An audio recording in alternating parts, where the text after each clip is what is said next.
बड़े बड़े नेता अपने बच्चों को विदेशों में पढ़ाते हैं, लेकिन हम जैसे गरीब लोग, किसानों के बच्चे अपना जिला, अपना गांव ही नहीं छोड़ पाते हैं, बस पैसे की मजबूरी के नात करे।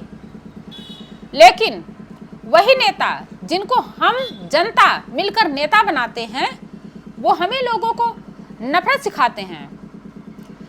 असम के मुख्यमंत्री हैं हेमंता बिस्वा शर्मा।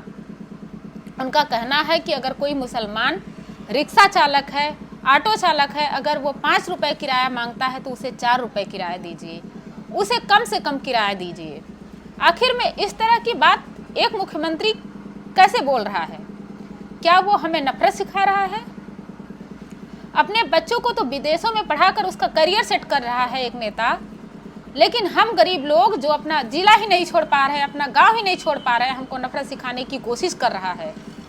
लेकिन मैं हर माँ बाप को कहना चाहूँगी, मैं हर किसानों को कहना चाहूँगी कि आप अपने बच्चों पर ध्यान दीजिए। आप देखिए, अगर आप हिंदू हैं तो आप देखिए आपका बच्चा किसी मुसलमान को देखकर नफरती बातें तो नहीं कर रहा है, उसके अंदर नफरत के भाव तो नहीं आ रहे हैं।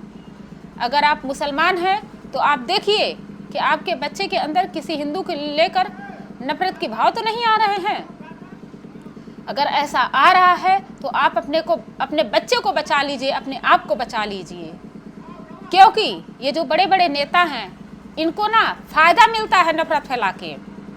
हिंदू मुसलमानों को लड़ा के इनको फायदा मिलता है, इनको वोट बैंक मिलता है।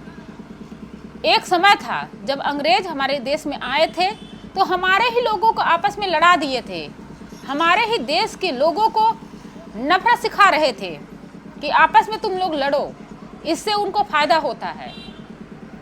हम लोग आपस में लड़ रहे होते हैं और उसका फायदा अंग्रेज ले गए। इसीलिए इतने साल तक अंग्रेज हमारे देश को गुलाम बनाए रखे, हमारे देश पर राज करते रहे। यही चीज़ आज भारतीय जनता पार्टी सिखा रही है। भारतीय जनता पार्टी के लगभग हर नेता नफरती बात करेगा, हिंसा भड़काएगा, लेकिन अपने बच्चों को विदेशों में पढ़ाएगा। वो कभी नहीं अपने बच्चों को कहेगा कि झंडा ढो पार्टी का। वो अपने बच्चों का करियर सेट कर रहा होता है और हम गरीब लोगों को हिंसा में भड़का रहा होता है, हिंदू मुस्लिम सिखा रहा होता है।